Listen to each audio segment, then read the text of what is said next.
Je m'appelle Tchatchouan Paul André, je suis enseignant de mathématiques. Aujourd'hui, nous allons traiter l'épreuve de mathématiques au baccalauréat CE de l'année 2018. L'épreuve comporte 2 exercices et un problème. Nous allons commencer par l'exercice 1 qui concerne la série C uniquement. Alors, l'énoncé est tel que suit: soit P un entier, P est un entier relatif, on pose A égale 14P plus 3, B égale 5P plus 1, soit E, l'équation 87x plus 31y égale à 2 dans Z. On désigne par D la droite d'équation 87x moins 31y moins 2 égale 0 dans le plan rapporté au repère autonomé OIJ. Première question. Petit a. En utilisant l'égalité de Bezout, démontrer que A et B sont premiers entre eux. Alors nous voulons démontrer que, en utilisant l'égalité de Bezout, que le PGCD, c'est ce qui revient à démontrer, de A et B est égal à 1. Alors avant, nous allons énoncer l'égalité de Bezout. Bezout dit que deux nombres A et B sont premiers entre eux, donc PGCD de A et B égale à 1, si et seulement si on peut trouver un couple d'entiers U et V tel que AU plus BV égale à 1. Donc nous allons utiliser cette égalité de Bezout pour démontrer que A et B sont premiers entre eux.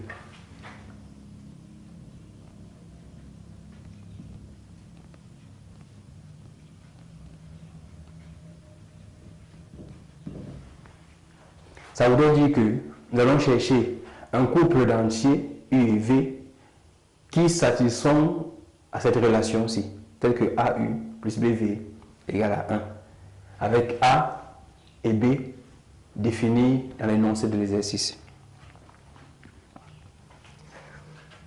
Une méthode appropriée consiste à, nous allons écrire le système, on a A égale 14P plus 3, B égale 5P plus 1. Ce que nous allons faire, c'est que nous allons essayer de trouver P, exprimer P en fonction de A et B, et aller dans une des expressions et remplacer P, parce que l'objectif c'est d'annuler P et de trouver une relation entre A et B qui satisfont à ceci.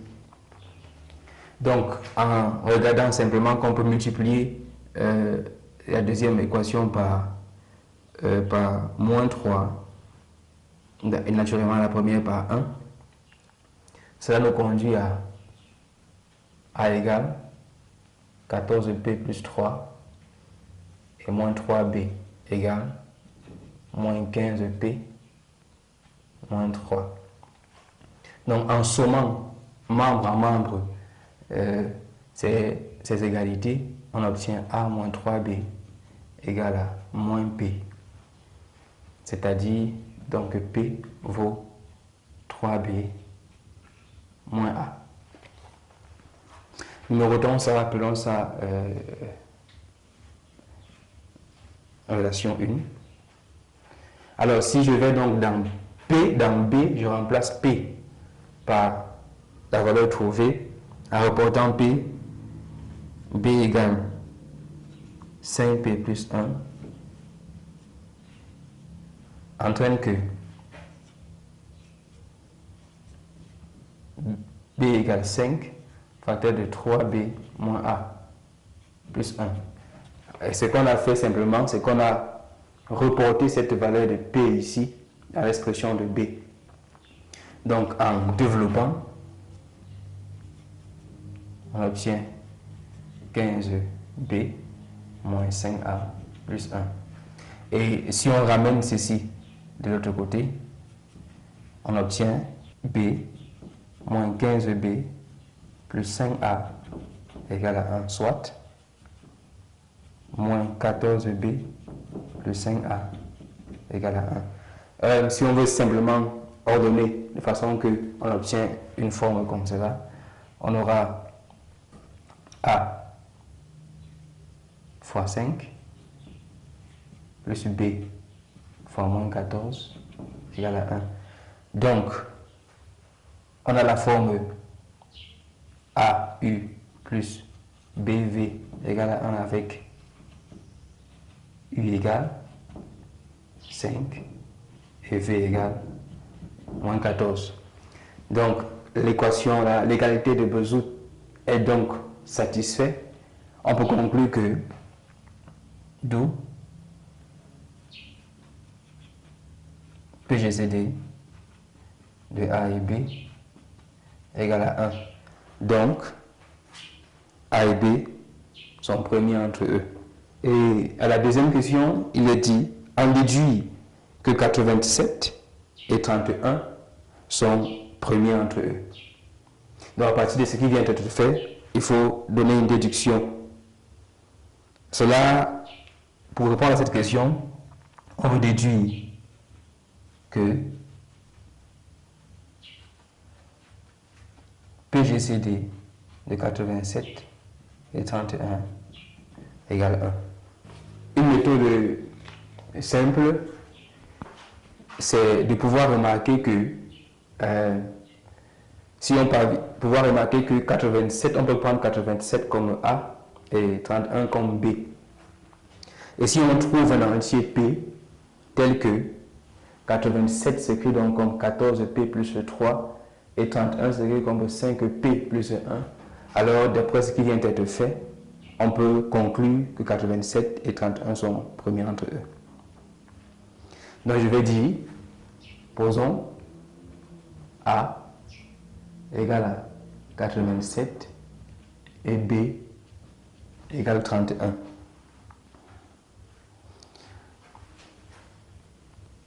On a 87 égale 14P plus 3 et 31 égale à 5P plus 1. Si on parvient donc à trouver P qui satisfait ces deux égalités, alors d'après la première question, on peut simplement conclure que 87 et 31 sont premiers entre eux. Si on utilise la relation 1 que nous avons établie ici, nous dirons simplement que P c'est 3 fois B qui est 31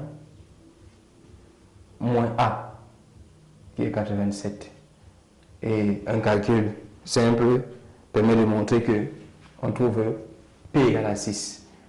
Donc, comme on a pu trouver un P tel que 87 égale 14P plus 3 et 31 égale à 5P plus 1, on peut simplement conclure donc que d'après ce qui précède, le PGCD de 31 et 87 est égal à 1. Donc, 87 et 31 sont premiers entre eux. Ce qui répond à la question petit b. Petit c, la question est de trouver un couple U0. On cherche un couple U0 et V0 d'entier relatif, maintenant à Z de tel que 87 U0 plus 31 V0 égale à 2. Nous allons rentrer un peu en arrière à la première question. Nous allons utiliser une relation que nous avons déjà eu à établir. Nous allons appeler cette relation petit 2 5A moins 14 ceci. Cette relation, nous allons l'appeler petit 2. Nous allons exploiter cette relation. On a, d'après 2, 5A plus moins 14B égale à 1. Avec A égale 87 et B égale 31, on va simplement reporter 5 fois 87 moins 14 fois 31 égale à 1 avec, en posant A égale 87 et B égale 31 tel qu'on a posé à la précédente question. Alors, on veut donc le lien entre 87 et 31 qui satisfait l'égalité posée. Alors, si on voit bien, c'est que ici on a 1, mais là on a 2. Donc, si on multiplie cette égalité par 2, en multipliant simplement les coefficients de 87 et de 31, on peut obtenir une relation qui satisfait ceci. Donc, en multipliant, ici, on peut... Donc, ça fait 87 fois 10, mettons-le comme ça, plus 31 fois au moins 28, multipliant par 2, et égale à 2. Donc, si on veut être précis avec ce qu'on nous demande, on obtient 87 U0 plus 31 V0 égale à 2 avec U0 égale à 10 et V0 égale à moins 28. Donc, ce qui répond à cette question. C'était la question petit c. Donc, à présent, nous sommes à la question 2. On dit d'utiliser les questions précédentes pour résoudre l'équation E. Donc, quelle est l'équation E ici? L'équation E, c'est 87x plus 31y égale à 2. X et Y appartenant bien à Z. Donc, en regardant simplement cette équation, on se rend compte, puisque c'est dans Z, on se rend donc compte que c'est une équation dite diophantienne. Donc, nous allons utiliser la méthode connue pour résoudre cette équation. Donc, petit 2, on veut la résolution de l'équation E, que je rappelle ici, 87x plus 31y égale à 2. Alors nous avons donc montré à la question 1b, d'après 1b, que le PGCD de 87 et de 31 égale à 1. Ce qui nous garantit, n'est-ce pas, que l'équation E, là, est une équation qui a au moins une solution. Donc, on peut s'engager à la résoudre. Alors, on sait donc qu'il faut poser 87x plus 31y égale à 0. Alors, qu'est-ce qu'on obtient? On obtient que 87x égale à moins 31y. Ce qui veut dire donc que 87 divise moins 31y. Mais nous allons utiliser ici le théorème de Gauss que je vais rappeler. Nous avons A, B et C, trois entiers, non tous nuls. Gauss dit que si A divise BC et que le PGCD de A et B, on dit que A et B sont premiers entre eux, alors A divise C. Donc nous allons, on peut appeler ça petit 3, relation 3. Si on regarde dans la 3, on va se rendre compte, puisqu'on a dit que le PGCD de 87 et 31, c'est 1, et comme 87 divise moins 31y, on peut donc faire appel au lemme de Gauss. D'après Gauss, 3 va impliquer donc 87 divise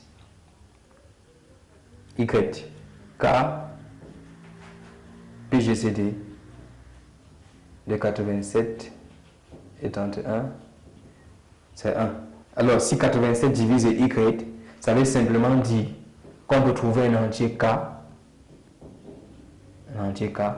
tel que y égale à 87k. Donc, en remplaçant cette valeur dans cette équation, nous allons remplacer ça ici. Donc, on a trouvé, là c'est l'énoncé, on a trouvé 87x égale à moins 31y. En remplaçant simplement y égale à 87k dans cette équation, on obtient 87x égale moins 31 fois 87, 87k, bien sûr, k appartenant à z. Donc, comme 87 est un entier non nul, on peut par simplification de 87 dans les deux membres dire que x égale à moins 31k avec k appartenant à z. Donc, la solution générale de l'équation homogène posée ici sont simplement x égale à moins 31k et y égale à 87k avec k appartenant à z. Toutefois, nous savons que la méthode nous permet de trouver simplement aussi une relation, une solution particulière de cette équation, E. Donc nous allons chercher une solution particulière, x0, y0 de l'équation E. Et en additionnant les solutions générales que nous allons trouver avec les solutions particulières, on obtient la solution. Toutefois, d'après la question 1c, nous avons trouvé une solution particulière U0, V0 qui satisfait cette égalité-ci. Donc, qui satisfait justement l'équation E. Donc, nous avons une solution particulière de l'équation E qui est U0, V0. Donc, U0, d'après la question 1c, U0, V0 est une solution particulière de l'équation E. Donc, ça veut dire que ici, c'est comme si nous avons x0, y0, on peut l'appeler comme ça. Donc, on va simplement aux solutions générales que nous avons trouvées tout à l'heure, ajouter la solution particulière et on a la solution générale, la solution définitive de l'équation E. Donc, nous avons dit quoi? U0, V0 est égal avec U0 avec U0 est égal à 10 et V0 est égal à moins 28. D'où la solution S de E, c'est simplement la solution générale moins 31K plus la solution particulière 10. Y était égal à 87K, la solution particulière moins 28, avec K naturellement appartenant à Z. Donc, ça nous donne la solution de l'équation E dans Z. La question petit 3 dit déterminer les points de D. Nous avons D ici qui est la droite d'équation 87x moins 31 y moins 2 égale 0. Déterminer les points de D dont les coordonnées x, y. Vérifier les deux conditions suivantes. Quelles conditions? Petit i, x et y sont des entiers naturels. Première condition. Deuxième condition, c'est que x est compris entre 0 et 100. Donc on demande de déterminer x et y appartenant à l'équation de la droite D qui satisfont à la fois petit i et 2i. Alors, on rappelle ici, on a une indication ici selon laquelle on pourra remarquer qu'un point M, un point M de coordonnées x, y appartient à la droite D, là, si et seulement si le point x moins y est solution de l'équation E.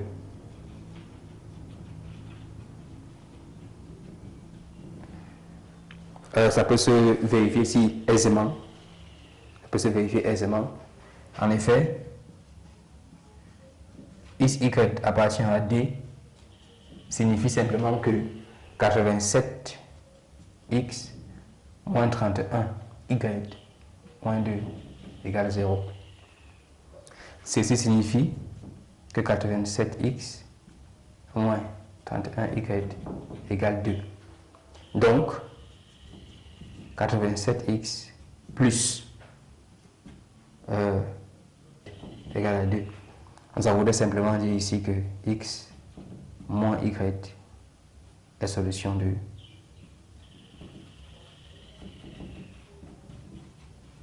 l'équation E. Donc, nous allons utiliser également cette remarque ici pour trouver l'ensemble des points ici que de D qui satisfont petit i et petit 2i. Soit x et y, un point de D. Alors, on l'a montré d'après la remarque, x et moins y n'appartient pas plutôt, mais est solution de E.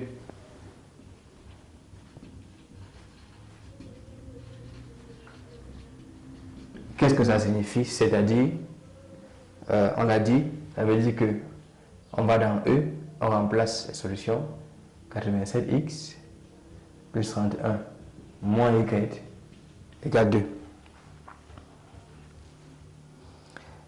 Et on a trouvé les solutions de E tout à l'heure.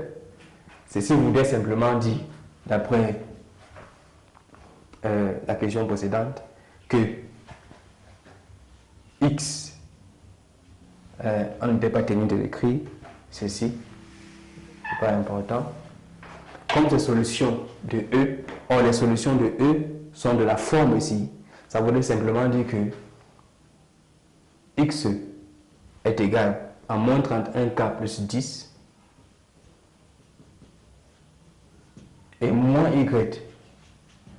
Faites attention parce que là, c'est x moins y qui est solution de E. Donc moins y c'est 87k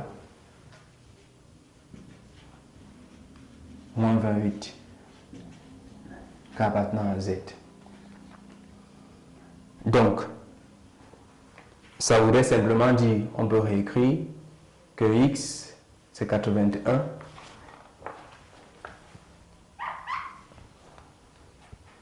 x c'est 31k plus 10 et y, on tire la valeur de y ici, ça fait moins 87K plus 28. Nous allons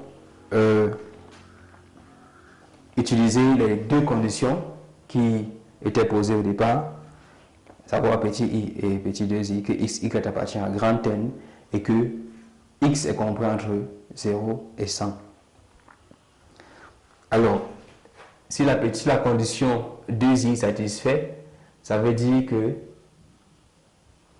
on a ceci qui nous donne 0 inférieur à x qui est 31K plus 10 inférieur à 100. Pour trouver, il faut dire que pour trouver x et y, il faudrait trouver k parce que x et y dépendent exclusivement des k. Donc on peut faire l'encadrement et tirer la valeur des k, trouver les valeurs dans l'intervalle dans lequel k se trouve. Et si on trouve les valeurs dans lesquelles k se trouve, on peut en déduire les valeurs de x et de y. Donc c'est l'objectif ici, de trouver les valeurs de k. Donc pour cela, nous allons faire l'encadrement de k. Qu'est-ce qu'il faut faire? Alors on peut successivement ici. On a moins 10 inférieur à 31K inférieur égal à 100 moins 10. C'est-à-dire que moins 10 inférieur égal à 31K inférieur égal à 90. Donc on peut, ça fait moins 10 sur 31 inférieur égal à K inférieur égal à 90 sur 31. Un calcul approximatif de ces valeurs nous permet de... Attention. Là, nous avions plutôt moins 31K. Donc, il y a une erreur à ce niveau. Moins.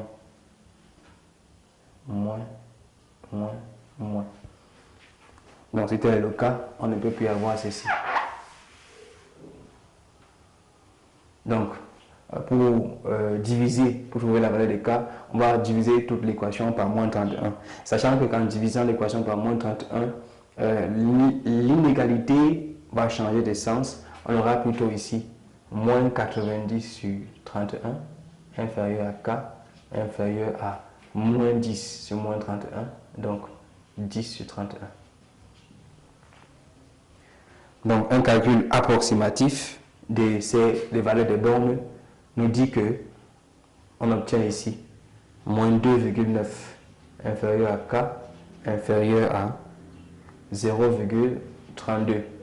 Puisque k appartient à z, entre moins 2,9 et 0,32, quelles sont les valeurs de z? Quels sont les entiers relatifs qui s'y retrouvent? Donc, ça voudrait dire que k, on a ici moins 2,9 et 0,32. Donc, naturellement, il y a 0, il y a moins 1, il y a moins 2. Donc, k peut prendre la valeur moins 2, moins 1, 0. Voilà donc les valeurs de k, n'est-ce pas, que l'on peut avoir. Connaissant les valeurs de k, puisqu'on cherche x et y, il faudrait simplement venir reporter les valeurs de k à chaque fois et trouver la valeur de x et la valeur de y. C'est ce que nous faisons là. Pour k égale à moins de x, en remplaçant simplement ici, moins 31 fois moins 2 plus 10.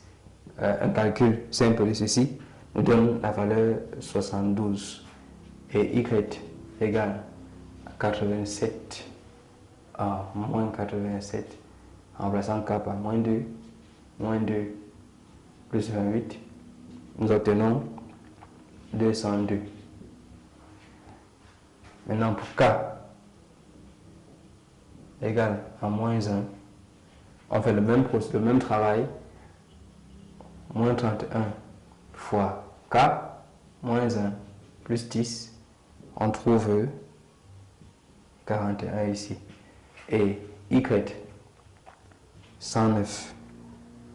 Et enfin pour k égale à 0, naturellement en remplaçant k par 0, dans la valeur de x et y, on trouve simplement 10 et y, on trouve 28. Donc, les points de D sont les x et y. Les points de D cherchés,